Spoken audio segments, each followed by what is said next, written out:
Implants లో కూడా ఈ టెక్నిక్స్ తో పాటు ఏమన్నా కొత్తదనాలు చోటు చేసుకునే రోబోటిక్ అయితే ఈ ఇంప్లాంట్స్ బెటర్ అని అట్లా ఏమన్నా సజెస్ట్ చేయడం ఉంటుందా? అంటే every company is popular companies 4-5 ఉన్నాయి. వాళ్ళ కంపెనీ వాళ్ళ రోబోట్స్ వాళ్ళు చేసుకున్నారు. వాళ్ళ కంపెనీ రోబోట్ వాడినప్పుడు మనం వాళ్ళ ఇంప్లాంట్సే వాడాల్సి వస్తుంది. బికాస్ ఆ ఇంప్లాంట్స్ సరిపడా ఖర్చే ఆ రోబోట్ చేస్తుంది. కానీ ఇంప్లాంట్ అనేది ఇప్పుడు ప్రజెంట్ ఉన్న implant it has reached the pinnacle of research. దానికంటే మించి రిఫైన్మెంట్ అనేది ఇంకా జరగదు, కష్టం. జరగదు. అంటే ఇట్ మాక్సిమం రిఫైన్మెంట్ వచ్చేసింది, మాక్సిమం రీసెర్చ్ జరిగింది దాని మీద.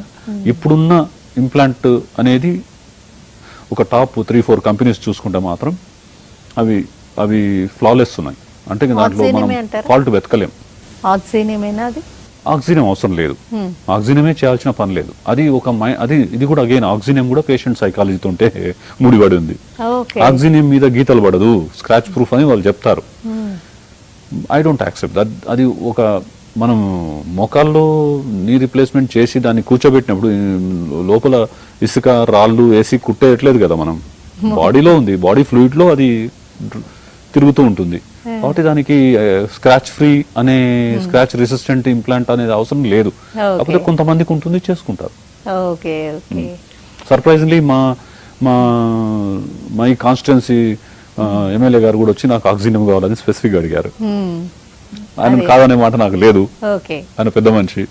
ఓకే మీరు చెప్పినట్టు చేస్తానులే అని చెప్పి అంతే.